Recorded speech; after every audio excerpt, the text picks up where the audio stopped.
યુધિષ્ઠિર પૂછે છે ભીષ્મજી, દાદાજી અમારે યુદ્ધ નહોતું કરવું. વી નેવર વોન્ટેડ વોર, વી નેવર વોન્ટેડ એ પ્રોબ્લેમ. અમે તો કૃષ્ણને અમારા રેપ્રેઝેન્ટેટિવ તરીકે મોકલ્યા હતા, પ્રતિનિધિ તરીકે. અને ભગવાન કૃષ્ણે દુર્યોધનને ત્યાં સુધી સમજાવવાનો પ્રયત્ન કર્યો કે દુર્યોધન આખું રાજ્ય પાંડવોનું છે, તારે આપી દેવું જોઈએ. દુર્યોધન કહ્યું કે હું નહીં આપું. ઓકે, અડધું અડધું કરીને આપી દે. Duryodhan said no. All right.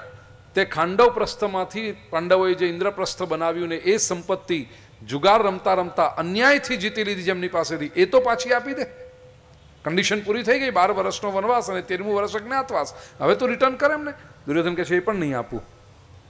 Bargaining કરતા કરતા કરતા અલ્ટિમેટલી શ્રી કૃષ્ણ દુર્યોધનને કહે છે 5 ગામ આપી દે. ચાલ દુર્યોધન, આઈ પ્રોમિસ યુ કે યુદ્ધ નહીં થાય.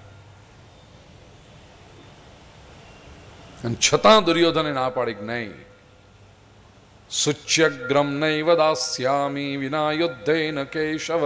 હે કેશવ, યુદ્ધ વગર તો હું 100ની અણી જેટલી જમીન પણ નહીં આપું. યુધિષ્ઠિર પૂછે છે દાદાજી આવું કેમ થાય? આપણે સારા હોઈએ, આપણે કાંઈ ખોટું કર્યું ન હોય અને કરવું પણ ન હોય, છતાં આપણા જ ફેમિલીના લોકો, કઝિન બ્રધર્સ છે ને આ લોકો, સગા પિતરાઈ ભાઈઓ છે આ લોકો, આપણા જ ફેમિલી, જેના પર આપણે ભરોસો મૂક્યો હોય, જેને આપણે પોતાના ગણ્યા હોય, એ લોકો આપણા દુશ્મન બનીને ઉભા રહે, બદનામ કરે, આપણા વિશે ખોટા આક્ષેપો મૂકે.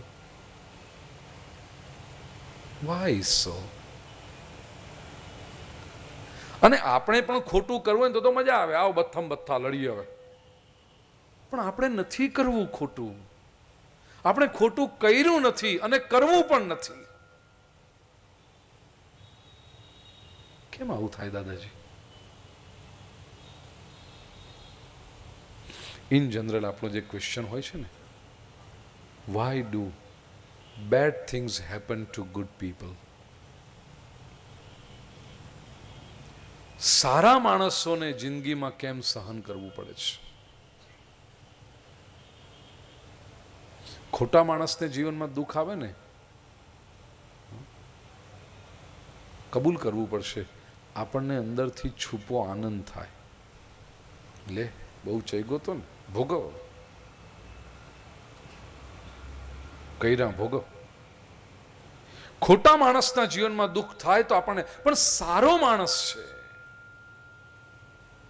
આટલા વર્ષોથી આપણે એને ઓળખીએ છીએ, હી સચ અ નાઇસ પર્સન. આપણે ધારી ન શકીએ કે આ માણસ કંઈક ખોટું કરી શકે. He can not do wrong. છતાં એને દુઃખ આવે છે. અને એ પણ ક્યાંથી? એના નજીકના માણસોથી, એના કઝિન્સથી, એના ફેમિલી મેમ્બર્સથી. રસ્તે હાયલો જતો હોય ને કોઈ ગુંડો મારીને થપાટ મારીને જતો હોય, આપણે સમજીએ પેલો સમજતો નહોતો, અરે આ તો કેટલો સારો માણસ, બિચારા સારા માણસને હેરાન. એ આપણે સમજીએ ચલો અજાણ્યો માણસ આવીને કરી ગયો. પોતાનો માણસ કરે આવું કેમ? કેટલા લોકોના મનમાં આ પ્રશ્ન થાય છે. ક્યારેક ને ક્યારેક જીવનમાં પ્રશ્ન તમને આવ્યો છે? જેટલા લોકોને આવ્યો જરા હાથ ઉપર કરશો પ્લીઝ, કે આવો ક્વેશ્ચન જો તમને મને બોધર કરે. મને બોધર કરે છે કે આપણે સારા હોઈએ અને આપણને ખબર છે કે આપણે સારા છીએ, આપણે ક્યારેય કશું ખોટું કર્યું નથી, છતાં કેમ દુઃખ આવે છે?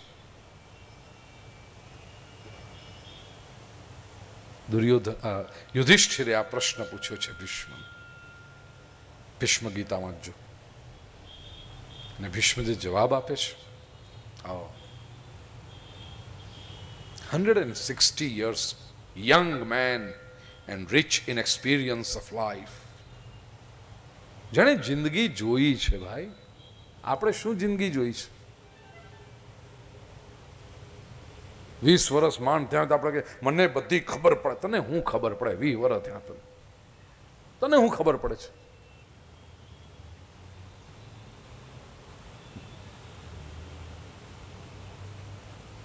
160 વર્ષની ઉંમરના આ વયોવૃદ્ધ, જ્ઞાનવૃદ્ધ, અનુભવ વૃદ્ધ,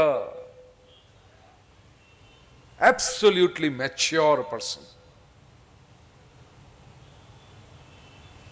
અને એ જ્યારે ઉત્તર આપતા, જેને સંસાર જોયો છે, જેને ધર્મ શું છે ખબર છે, જેને શાસ્ત્રનો અભ્યાસ કર્યો છે, અને ટોપમોસ્ટ વસ્તુ, એને પોતાનો કોઈ સેલ્ફ ઇન્ટરેસ્ટ નથી, એને કોઈ સ્વાર્થ નથી.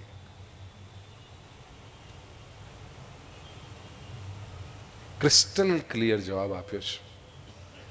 યુધિષ્ઠિર, આપણે સારા હોઈએ એટલે બધા આપણને સમજે જ એવો આગ્રહ ક્યારેય નહીં રાખવું. અને આ સંસારનો નિયમ છે કે ખોટા માણસથી માણસ દૂર રહેશે. જે ખોટો હોય ને એનાથી દૂર રહે, એનાથી ડરે. પણ સારા માણસની જેટલી નજીક વ્યક્તિ આવે એટલો he tends to take him for granted.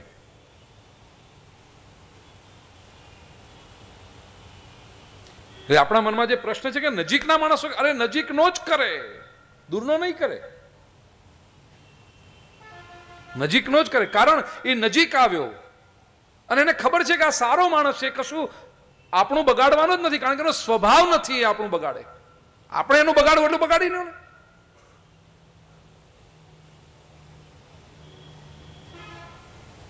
એટલે દુષ્ટ વ્યક્તિ જ્યારે સારા માણસની નજીક આવે તો એ દુષ્ટ વ્યક્તિનું પાપ ક્યારેક ને ક્યારેક તો પ્રકાશિત થશે અને એ સારા માણસને હેરાન કરવાની શરૂઆત કરશે.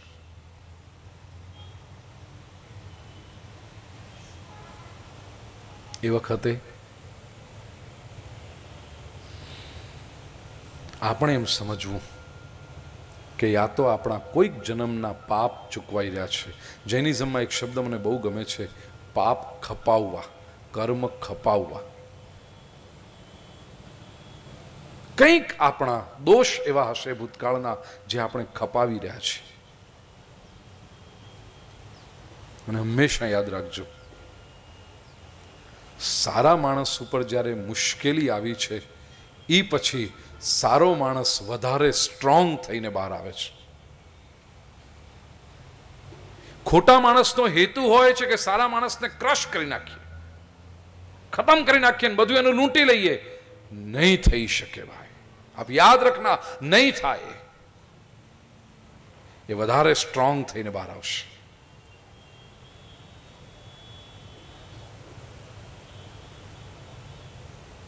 કારણ કે એની ભીતરની સાત્વિકતા છે.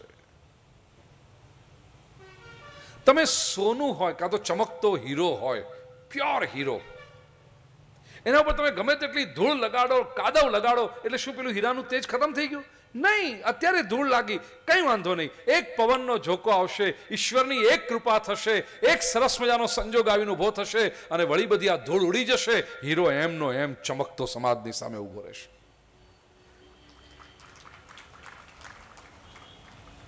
તમે હીરાના તેજને ઢાંકી શકો જ નહીં.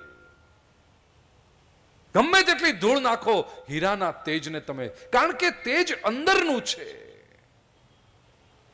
કેવળ સપાટી પરનું તેજ હોત તો તમે ઘસી ઘસીને ખતમ કરો. મિરરને તમે ઘસી ઘસીને ખતમ કરો, કારણ કે મિરરને જે છે સપાટી પર છે. હીરાનું તો અંદરનું સત્વ છે ભાઈ, कैसे खत्म करोगे वो?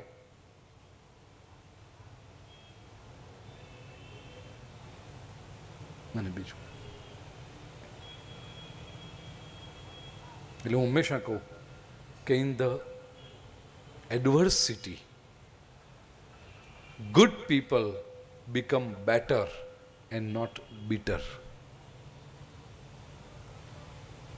Adverse situation જ્યારે આવે ને ત્યારે good people become better. They don't become bitter. કડવા ન થાય એ લોકો, એ વધારે સારા થાય.